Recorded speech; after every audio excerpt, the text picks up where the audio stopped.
ضلع پنچ کی تحصیل منڈی کے بلاک لورن کے بٹر کوٹ علاقے میں ایک غیر سیاسی یوتھ کنونشن کا انعقاد کیا گیا، جس کی قیادت نوجوان سماجی کارکن اقبال تانترے نے کی۔ اس موقع پر عارف کھٹانہ، پیر جاوید، راشد شیخ، عبد المجید، راہیل ممتاز، فاروق نندا، شبیر نظر سمیت علاقے کے درجنوں نوجوان اور سماجی شخصیات نے شرکت کی۔ اجلاس میں نوجوانوں نے اجتماعی طور پر اس عزم کا اظہار کیا کہ وہ علاقے کی تعمیر اور ترقی کے لیے ہر ممکن کوشش کریں گے اور عوامی مسائل کو متعلقہ حکام تک پہنچانے کے لیے متحد رہیں گے۔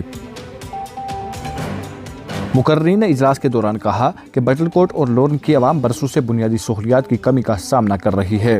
انہوں نے کہا کہ سڑکوں کی خستہ حالت، صحت کی ناکافی سہولیات، تعلیمی اداروں میں عملے کی کمی اور عوامی فلاحی اسکیموں جیسے یووا اسکیم، راشن کارڈ، پینشن و شادی امداد میں پائی جانے والی بے ضابطگیوں پر فوری توجہ دینے کی ضرورت ہے۔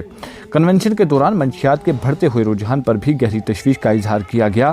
مقررین نے کہا کہ نوجوان نسل تیزی سے منشیات کے جال میں پھنستی جا رہی ہے، جو مستقبل کے لیے نہایت خطرناک علامت ہے۔ انہوں نے والدین، اساتذہ اور سماجی تنظیموں سے اپیل کی کہ وہ نوجوانوں کو اس ناسور سے بچانے کے لیے آگے آئیں۔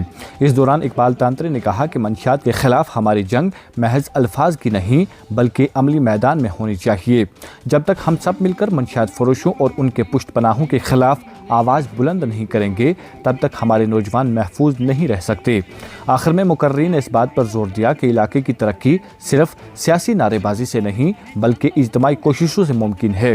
نوجوانوں کو چاہیے کہ وہ مثبت سرگرمیوں، تعلیم اور روزگار کے مواقع کی جانب متوجہ ہوں تاکہ بٹل کوٹ اور لورن کو ترقی کی نئی راہ پر گامزن کیا جا سکے۔ مزید تفصیلات کے لیے پیش ہے ہماری رپورٹ۔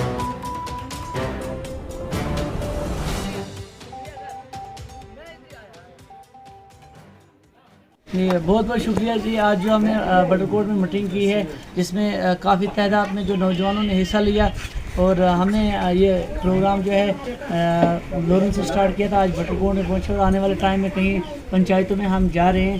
یہاں پر ہم اس غرض سے آئے تھے کہ جو نوجوانوں کی پرابلمیں ہیں، جو علاقے ڈیولپمنٹ کی پرابلم ہے، اس کو اپنے ایڈمنسٹریشن تک، حکومت تک پہنچانے کی کوشش کرتے ہیں۔ تو میں تمام یہ نوجوانوں کا، بٹر کوٹ کی نوجوانوں کا شکریہ ادا کرتا ہوں جن نے میرے ساتھ کوآپریٹ کیا۔ تو آنے والے ٹائم میں اور بھی کافی پنچایتوں میں ہم جا رہے ہیں۔ اگر آپ ہمارے چینل پر نئے ہیں تو ہمارے چینل داوردو ٹائم کو سبسکرائب کرنا نہ بھولیں اور مزید ایسی تازہ ترین خبروں کو دیکھنے کے لیے بیل آئیکن کو آل پر سیٹ کر لیں تاکہ آنے والی تمام تر خبروں کی نوٹیفیکیشن آپ تک پہنچتی رہے۔